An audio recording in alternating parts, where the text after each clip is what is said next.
सुनिए भगवान शिव की अमर कथा, जो सृष्टि की सबसे रहस्यमयी और पवित्र कथाओं में से एक है। भगवान शिव की अमर कथा। बहुत समय पहले की बात है।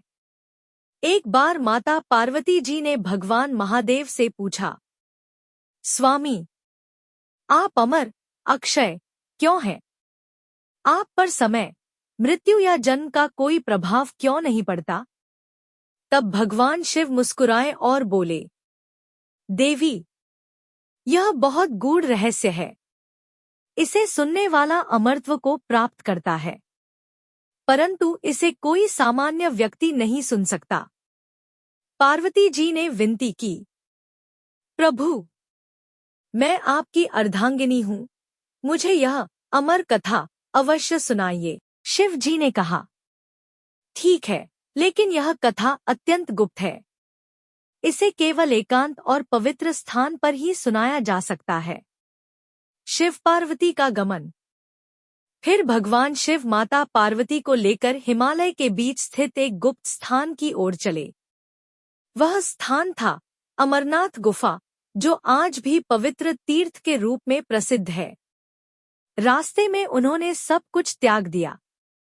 नंदी बैल को पहलगाम में छोड़ा, चांद को चंदनवाड़ी में, सर्पों को शेषनाग में, गणों को पन में और अपनी शक्तियों को पीछे छोड़कर एकांत में गए। केवल पार्वती जी साथ रहीं। अमर कथा का प्रारंभ।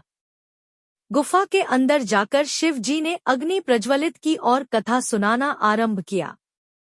उन्होंने बताया कि जीवन और मृत्यु का रहस्य, सृष्टि की उत्पत्ति, काल और अमरत्व का सत्य क्या है। शिव बोले, जो जन्म लेता है वह मृत्यु को प्राप्त होता है, पर जो मृत्यु के भय से ऊपर उठ जाता है वही अमर कहलाता है। अमरत्व शरीर का नहीं, आत्मा का गुण है। आत्मा कभी जन्म नहीं लेती और कभी मरती नहीं। कबूतरों की अद्भुत कथा। कथा के बीच में माता पार्वती जी निद्रा में चली गईं।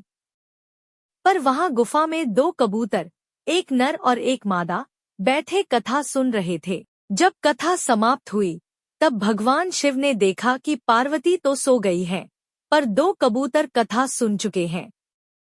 शिव जी ने सोचा, किसी और ने यह रहस्य सुन लिया तो वह भी अमर हो जाएगा। परंतु उन कबूतरों ने कहा, हे प्रभु, हमने आपकी कथा श्रद्धा से सुनी है, हमें दंड मत दीजिए। हम आपके भक्त हैं।